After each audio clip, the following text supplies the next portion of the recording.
Hi, Red O'Loughlin here. Good morning, good afternoon, good evening on the Wise Ones on the USA Global TV and Radio Network. We are a worldwide audience, and that's why we are in all different time zones.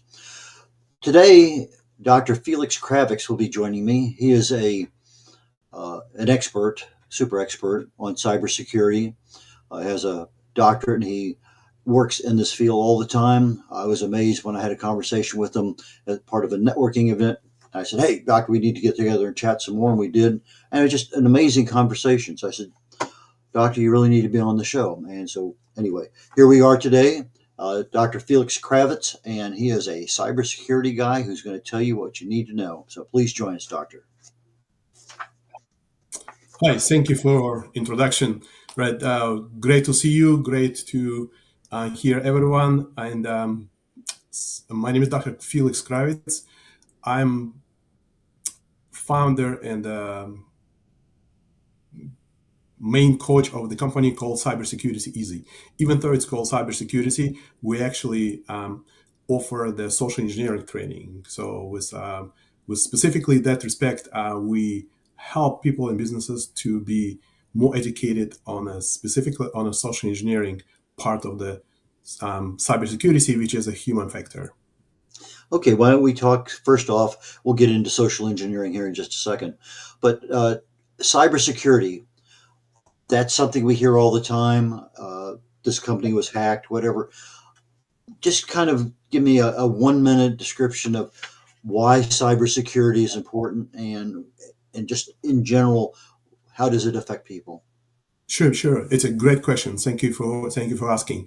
Probably everybody, one way or another, affected or heard about somebody in the family or at the work or in on business who are affected by cybersecurity. It's a big deal. We talking about all type of hackers attacks on a daily basis from major news, and unfortunately, there is no way to be 100% safe. The only thing we can do is to be more educated. The total number of dollars that were published, based on published data, in terms of how much hackers were able to get from our society worldwide was about $6 billion, and those $6 billion were reported back to I believe 2022. So it's expected to go to $10.5 billion in 2025. If you look into United States data that was reported by multiple nonprofit agencies, privacyrights.org is one of them. That specific website stored and offering to the public information about 2 billion records stolen from United States citizens and residents. 2 billion, it's a huge number if you think about population of the United States, which is, I believe, is under 340 million people. In other words, each one of us, information probably is stolen already. It is somewhere. And the main thing that we can do is to know how to prevent this from happening. And in case if somebody is approaching us, how to minimize the risk. Unfortunately, there's no way to cut this risk completely. And if you think of a career, cybersecurity is a really great field. If you think about it, companies laying off and outsourcing a lot of people. Cybersecurity is always on the top, one of the top paid, no matter if you work for private sector or for government.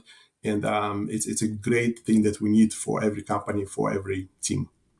Thank you. Okay, so in cybersecurity, when I think about it, in fact, I think I've had 2 letters this year that tells me my data may have been breached. There was so many records that were taken, so I may have a problem. Well, I may never see anything this year. It may be something that pops up down the road, but there's a security issue with some of my data. I had a neighbor probably middle of COVID, I'm guessing, and all of a sudden he couldn't get into his computer. And they sent him an email saying, for a mere $500, we'll allow you back into your computer. So that's one where he was actually deprived of his uh, data. And I'm sure these things happen. So it's just not a mere fact that my data is being lost in the system. It may affect me more generally in the fact that I can't use something that I want to use. Or I guess in the area of, we've just seen it lately in headlines, where with AI, all of a sudden there's pictures of you out there that were never taken but are embarrassing and people want money not to show them or whatever. So it's one of those things that we may not even know we have a problem until it's too late. Other ones we know the minute we pick up something that's not working, what's wrong. So it's a major problem for everyone. Now, you had said you used the term social engineering. That was a foreign term to me when I was looking up stuff in regard to talking today. And I think you said 90% of all the data breaches that we see are have some human element to it. So tell me a little bit about social engineering. Yes, thank you, Ed. Thank you. Very good question. Social engineering is the way for attackers to use the human, all of us, to try to get our data. It might be a phone call that you received from IRS, which is not IRS. We call it phishing phone calls. It might be email that you received from from your bank, asking if you just made $5,000 transaction and you just purchased something on Amazon and has link to say yes or no. So when you click no, another page will be open on your cell phone or on your computer, which might not be necessarily the bank page. So it might be a phishing website. So you will log in, and this way hackers will have your credentials taken. So there's multiple ways to approach people and to approach businesses to try to get data. Again, when we talk about social engineering, exactly like as you just said, we're talking about a human factor, and that is huge. Between 90 and 98% of um, data being hacked, have a human component there. It might be somebody who accidentally brought a flash drive to work and plugged it in to show photo pictures from the wedding. It might be somebody who opened a Facebook, and it wasn't facebook.com, it was phishing web page. It might be a hacked account that somebody opened and was able to log in from the device. So there's multiple ways. So when we talk about social engineering, we're talking about us just making clicks or listening to voicemails. Thank you for bringing up AI component. That is the latest and highly important thing to keep in mind. When somebody call you from real estate company asking if you'd like to sell a house, and you just trying to be polite and say thank you, I'm not interested at the moment, and they just record a few words that you tell them. There is a website that costs $5 to $20 per month. People just upload this recording to this website, and they can type any text, and it will be produced using your voice. It's the same with video. Your video clip from your YouTube or from Facebook can be captured and downloaded in another website, which is open to the public for a few dollars per month membership fee, and they can generate all type of different videos and put all type of words in your mouth, and it will be you talking. So there is no way for other people not to find difference.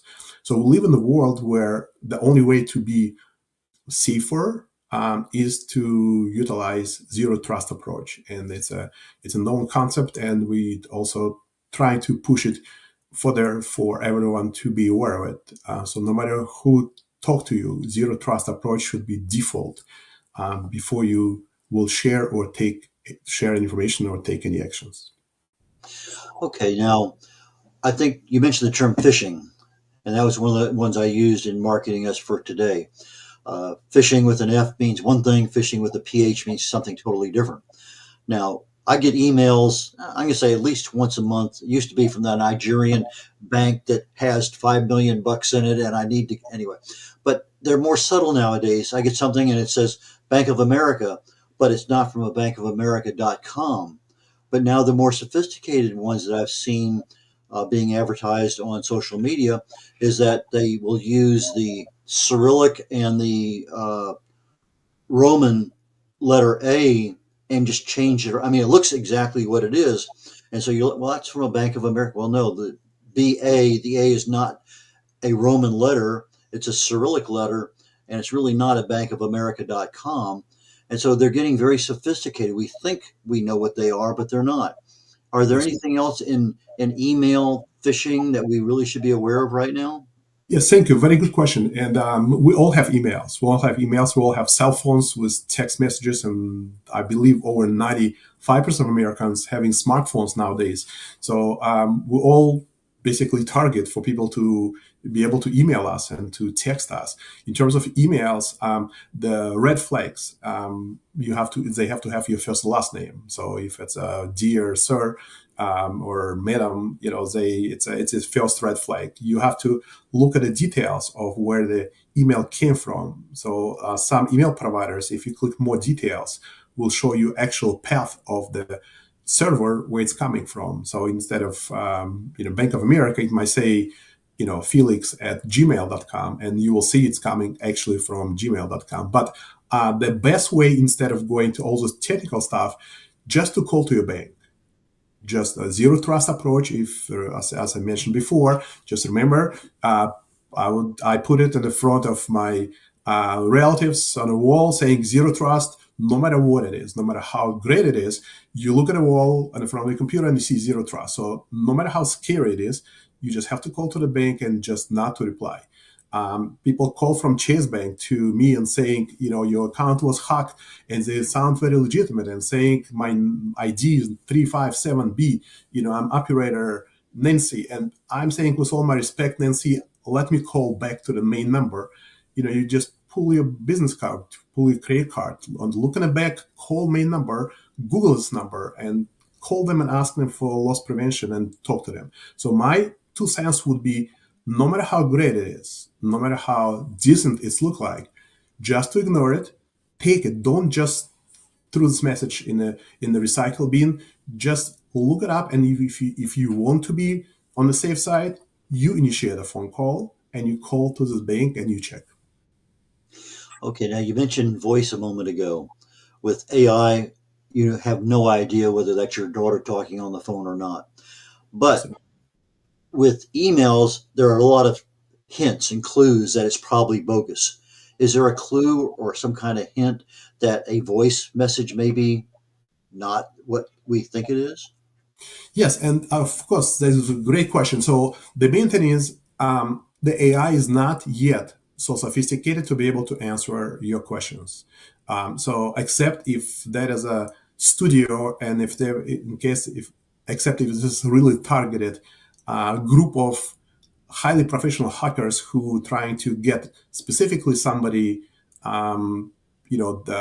makes certain steps. But on general, if there is a general group of hackers who randomly sending emails to millions of emails, and assuming that you have a Chase Bank or Bank of America or any other banks, and hoping that somebody will click on it, and if they do click and log in, they will transfer to real page and they will run away. And normally FBI is chasing them, and they will just shut down this page in a few hours as soon as they will collect a certain number of login information. But the best way for emails, I would recommend, one main thing is to look if email offer you alternative options. So if this is a legitimate email, they will always give you options to call, to give an extension, the phone number, and none of the banks that I ever had an account or credit card with ever had everything so automated where email will allow you to do everything. So banks understand people will afraid to do it. So I would recommend to fully ignore all email options that those emails offer you, and prior to clicking on anything, go and log in using your normal way. Go to the browser and log into your account directly instead of clicking on a link. Instead of talking to somebody using the phone number provided in the email, Google the phone number or get your credit card if it's available and look on the back and use the main number. It will take a few additional seconds for you to be transferred to the right department, but it will give you peace of mind and additional layers of security. So I would recommend, again, not to ignore it, not to just recycle it and put it in spam. Read it through and try to think prior to taking any actions, assuming worst case scenario. Remember, zero trust approach is the way to go. Thank you. I know on social media nowadays I get friend requests, and I go to their account and there's only two people that are friends, and I've known this person for 40 years. That's an obvious one. But when they pull up on a brand new account on Instagram, well, okay, I want to connect with this guy. Felix, the guy, I want to connect, and all of a sudden, I said, okay, here's Felix on Instagram, brand new account. Okay, maybe he's wanting me to be one of the first people in there, and so I say, oh, how's everything with Darlene? And sometimes I get a response back if it's the real person, and sometimes I don't. And sometimes it's Darlene. They'll say, "Who's Darlene?" Because if they're really a hacker, they don't know whether Darlene exists or not. And so sometimes within a brief moment of communication with a hacker, unless they really know the history of something, I can tell pretty quickly. But that is only one way. I'm sure there are other ways that we can combat these hackers that come in. What's some of the more ingenious ways that you've seen that hackers get into our, whether social media or SMS or voice or email, that you can identify and say, hey, I know what's going on. I don't need this. Sure. Great question. And social media is the biggest arena for hackers to operate. Unfortunately, again, if you think about the first thing I want to say for those of you who are using social media, you must have different email account, different email address when you use social media versus to your accounts for banking and financials. So if my email is Feliks Kravets at gmail.com and I use this one for banking, I would open another one, Felix from Illinois at yahoo.com or at Gmail, and I will use it for social media. Use of the same email address brings multiple questions, and your account will be, you will keep getting spammed. So I would recommend the main thing is to keep one email address for pure financial, for possibly friends, and the second one for everything which is social media and unknown, coupons from shoe store, anything where they're asking you want to win $25, enter your email, maybe you will win, and there's no way for somebody to come and to beat you up if you give them your email address, right, to steal something from you. So maybe you want to try. It probably might not be the case, but you never know. So I would recommend to keep one email separately from another and keep one for pure financial thing, a second one for for social media, for everything else. Second component is passwords. If you look at the data, majority of people in the United States using 2 or 3 passwords, and they have dozens of email addresses. Some people use one password and one email address, which is really exposing you to millions of hackers who have very easy way to get you. So if you receive email in your example from Facebook and say, hey, do you remember me? Or look, my daughter get pregnant, you will say, oh, really? Who is this? And you click on an email, and instead of facebook.com, it might be different letter, or it might be different subdomain name and you didn't notice, or it might be short URL on your cell phone, and it will say something 3 letters .by, and you don't know if it's Facebook or not. It's look like a Facebook. You log in with the Facebook. Now they have your Facebook login. What they're gonna do is they're gonna email to all your friends information from you saying, I went to Mexico City and somebody stole my wallet. Can you please send me $200? I will be back. I will give it. So they will try to talk to those people, try to identify if there is a way. Security question, another thing. Everybody is using where you was born and where did you meet your spouse. If you look in Dallas, Texas, well, what are chances you met your spouse in Dallas, Texas? Okay, it's a simple thing, and you need to very carefully look at social media. Social media, we are responsible for putting stuff there, and we tell everybody our date of birth. We tell everybody what we like to do, where we met a spouse, where we are from, what is our first language, what do we like for dinner. And Chase.com and every other bank will use the same question for security questions. So we exposing ourselves. So I would recommend, again, not to be highly cautious about things that people cannot use against you, but be very careful how much information you share on the social media. I'm not telling to lie and to go against the terms of use of those respectful companies and tell them different date of birth, but you can simply hide it. So people would not know your date of birth. And check it out. Go today to Google and type your first and last name. See what people know about you. Type your email address and see where your email address appears in the World Wide Web. Put your cell phone number and see, where it is, what people would want to know, what people can get, what kind of information they can get about you if they want to. So it will be helpful, and you might look at it very differently after seeing how much data is there about you when you receive those phone calls or messages through social media. I really, really like the advice you gave. Keep your financial transactions, credit cards, whatever it may happen to be, on one email account, all your social stuff on other multiple accounts, because you just never you don't want to have everything jeopardized at one time. So that's pretty good. Let's talk a minute about passwords. Uh, there are a lot of different password things out there, protocols. It's interesting.